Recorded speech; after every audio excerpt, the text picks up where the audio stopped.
Been a while since we've done this, huh? You're welcome. Keep the old ways, like talking to your phone at 5:30 in the morning in the dark while driving.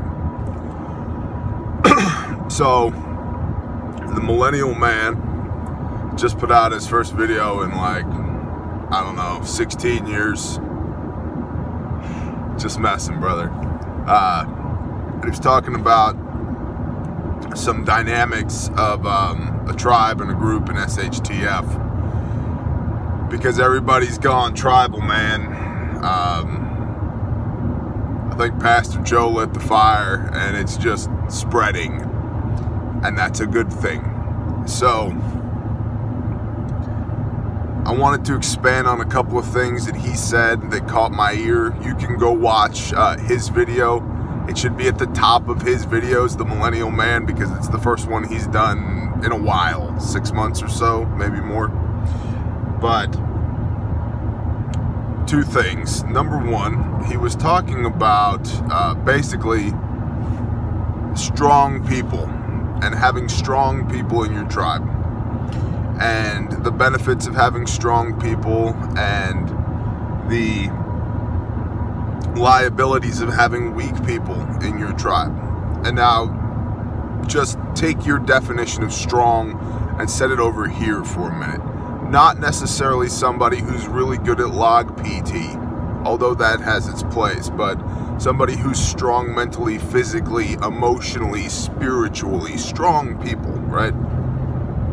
And he made a comment about, if you had a bucket of food to give to somebody, would you rather give that bucket of food to somebody who was a strong person in a bad situation that would kickstart them and basically turn them into an asset, or give that bucket of food to somebody that was not a strong person, and that when they finish that bucket of food, they'll be back for another one and another one and another one? And I thought that was a good question to ask and a good observation to make. Now, me being me, I tend to quantify things in business terms, and I got to thinking about return on investment. And I wanted to share that with y'all as far as looking at a situation like that as an investment, right? Your food is, you could say it's money, right? It's energy.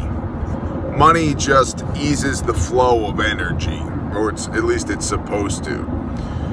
But without going into a big explanation and diatribe on that, you do work, you expend your energy, and in return, you are paid with worthless fiat currency, that represents your energy, and you use that energy to trade with other people for like and unlike goods, which represent their energy, right? So it's all a flow of energy. So when you are giving these buckets of energy to other people, is it a good investment or a bad investment? Are you building people in your tribe that are giving you a good return on your investment? Are you getting back more than you're putting in? That's the real question.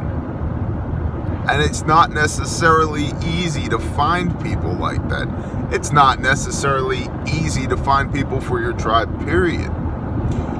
But one of the benchmarks of a good tribe, of a good group of people, a mag, a group, a whatever, is that the whole of the group is worth more than the sum of its parts.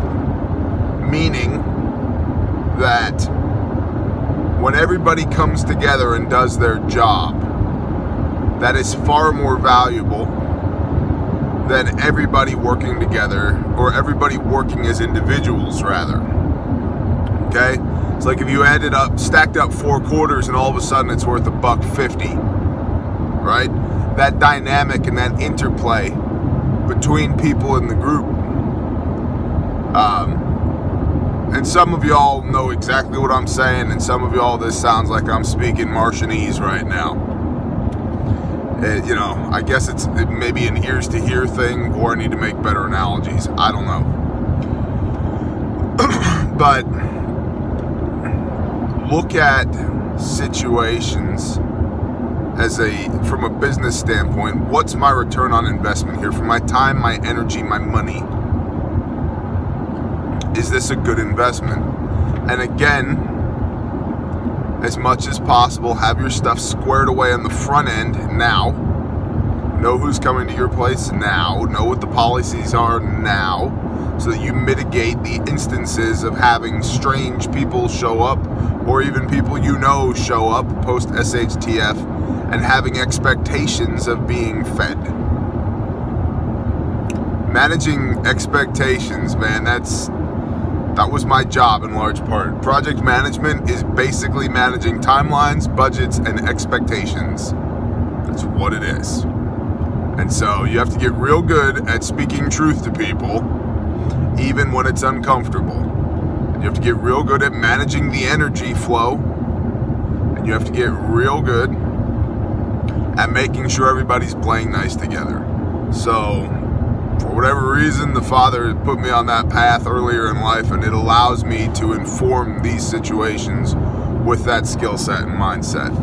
The other thing, so we talked about energy and investment. Think about it from an investing standpoint. The other thing that he was talking about is brain fart. I should probably hydrate with coffee. That would be accurate. That would be good.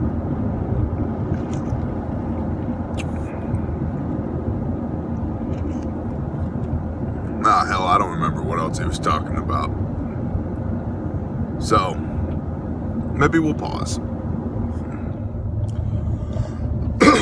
I remember. The other thing he was talking about was basically people behaving badly, people being uncivilized. And how do you know, if somebody shows up to your gate, that they're not being pursued by a band of marauders and they haven't just led those people to your gate or whatever? There's a couple things in this hypothetical scenario. There's a couple of things that just make the synapses in my brain start firing. The first is security and overwatch, right? In order to have security and overwatch, you need to have a tribe of a significant size. It is not enough to have 4 people, especially if you have a large amount of land to cover and watch. It is not enough to have 4 people, because you can't sleep, plant, prepare food, work on sanitation, tend your fields, work on animal husbandry, and provide security and overwatch with 4 people. You can't do it. It's not possible. Not without everybody wearing all the hats at the same time, which means nothing is getting done to the best of its ability. So you need a significantly sized tribe.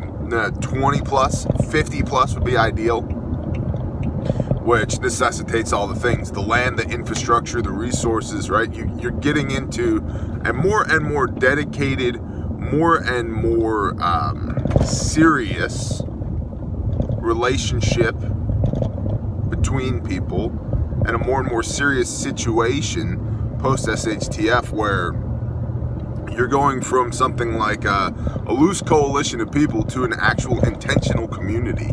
That this is the way we are going to live our lives if things go to hell in a handbasket. Okay? So you need to be able to identify the threat as far away as possible, and that could be something as simple as one guy sitting behind a .308 rifle with a, whatever, 4 to 14 power scope on it, and the guy sitting next to him on an AR with a 3 to 9 or whatever, right? Providing overwatch. And you got 3 teams like that, and they all are responsible for a 120-degree arc and yada, yada, yada. So when somebody's coming to the best of your ability. Now, in certain places, that's not going to work. Down here in Flatland, Texas, there's some places you can about see the curvature of the earth. Arklatex, there's some places where you can't see 15 yards. So, without getting into the weeds on this, you should have perimeter checkpoints, security patrols, the whole 9. in addition to Overwatch, right? So identify the threat first. The next thing that came to me was keep that person outside of your camp. Don't just let them in. Sequester them for a day or two.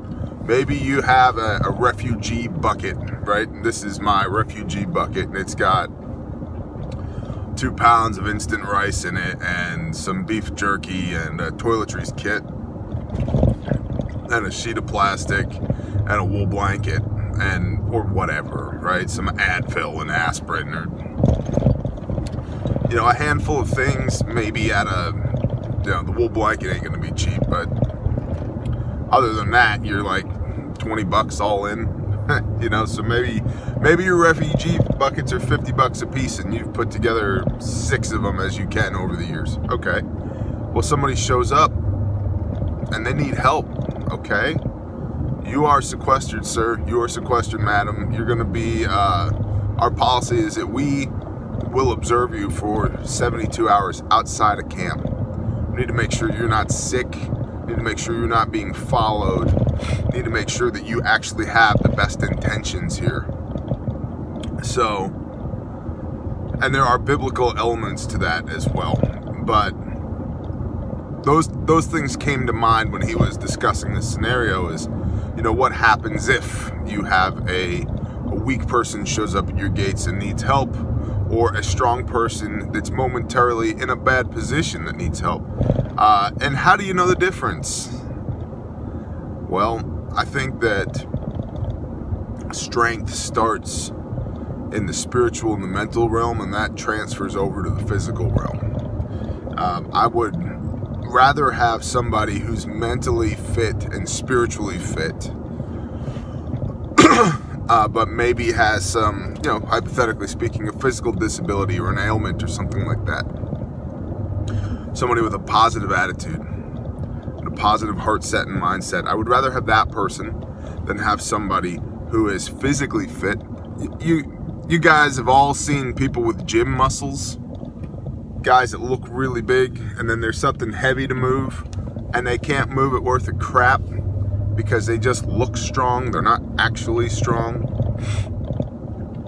I would rather have somebody, and that's just an example, but I would rather have somebody that's mentally and emotionally and spiritually fit first than have somebody who's physically fit, but emotionally is a wreck. Spiritually, I have nothing in common with.